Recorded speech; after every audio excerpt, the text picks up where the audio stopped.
आप सभी को पता था कि 28 को मेरा कीमो था। आपने पहले पार्ट की वीडियो में देख ही लिया होगा। हम जबलपुर पहुंच गए रेलवे स्टेशन में। पतिदेव ने मेरा हाथ थाम लिया, क्योंकि जैसे हम लोग बाहर जाते हैं तो पतिदेव मेरे इतनी ज़ोर से हाथ पकड़ लेते हैं ना, जिससे मैं गुम जाऊंगी छोटी बच्ची जैसे। और मास्क मैं लगा नहीं पाती, इसलिए मैंने पूरे टाइम आज वाइट स्कार्फ ही बांधे रहा पूरे टाइम। और जैसे ही प्लेटफॉर्म से बाहर निकले, ऑटो मिल गया और ऑटो वाले भैया ने, जहाँ पे मैं खड़ी थी ना, हॉस्पिटल के नाम लो ना तो बाहर इतने हेल्प करने वाले रहते हैं ना कि मैं आपको क्या ही बोलूँ। चाहे बॉम्बे हो चाहे यहाँ, अगर वो समझिए कि ये पेशेंट है ना, तो सच में बोले कि मैडम आप लोग यहीं खड़े हो, मैं ऑटो अपनी लेके आ रहा था। हम बस ऑटो में बैठ के चल दिए तो ओमेगा हॉस्पिटल हैदराबाद।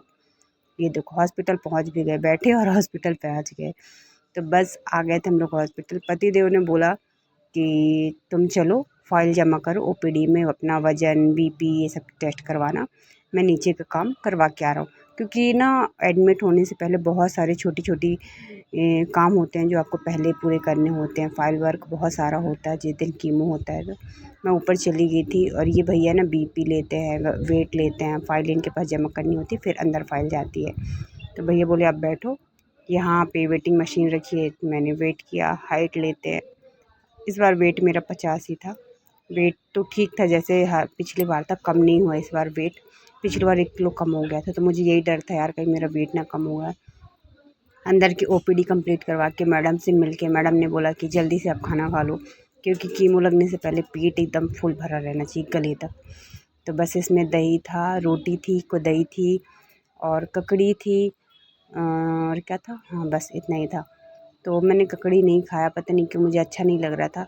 1-2 बाइट ली थी ककड़ी की, बस हो गया। फिर मैंने रोटी सब्ज़ी खाने लगी थी। मम्मी ने रेरुआ की सब्ज़ी रखी थी। रेरुआ समझते हो आप लोग, गिलकी। तो बस गिलकी की सब्ज़ी रखी थी, वो खाई थी मैंने। और आज मैंने मम्मी को बोला था कि मम्मी आज ना गेहूँ की रोटी बना देना, क्योंकि जो मैं रोटी खाती हूँ ना ज्वार बाजरे वाली, वो ना ठंडी होने के बाद बिल्कुल अच्छी नहीं लगती और फिर मेरे से खिलाई नहीं जाती है।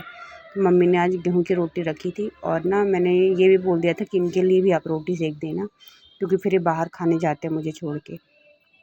और फिर कीमो लगने के बाद ये मुझे जा भी नहीं पाते हैं, कभी कभी भूखे रह आते हैं जब कीमो मुझे लगने लगता है।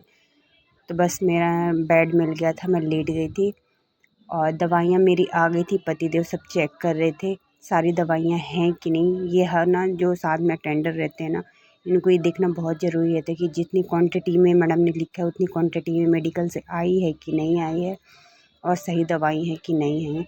क्योंकि दवाई आने के बाद क्वांटिटी में मिलाना, कितना क्या डोज लगेगा, बहुत सारी चीज़ें होती हैं।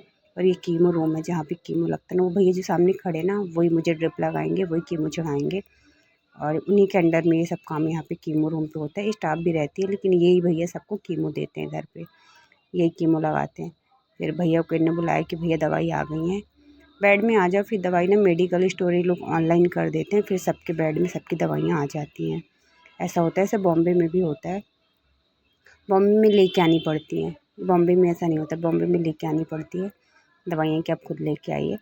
और फिर मेरा कीमो स्टार्ट हो गया था, डन भी हो गया, पूरा निकल गया 4 घंटे। बस मुझे 2 ही बॉटल का याद है कि जब 2 बॉटल मुझे लगाई निकाली गई, बस उसका पता था। ये देखो इतनी सारी, 2 बड़ी 2 छोटी और इतने सारे इंजेक्शन। ये मेरी कीमो की दवाई थी। और फिर ट्रेन मिली हमको 5 बजे। 5 बजे इंटरसिटी में बैठे, 5:30 बजे 7 बजे कटनी पहुंच गए थे। तो अच्छा वो ट्रेन खाली थी, जो जबलपुर से ट्रेन बनती है ना, उसमें सीट मिल जाती है। और अंधेरा हो गया था, हम कटनी पहुँचे क्योंकि 7 बज गए थे। तो आज का दिन अच्छा रहा। आपका कैसा रहा वीडियो को शेयर कर लेना। Bye bye, thank you so much, Radhe Radhe.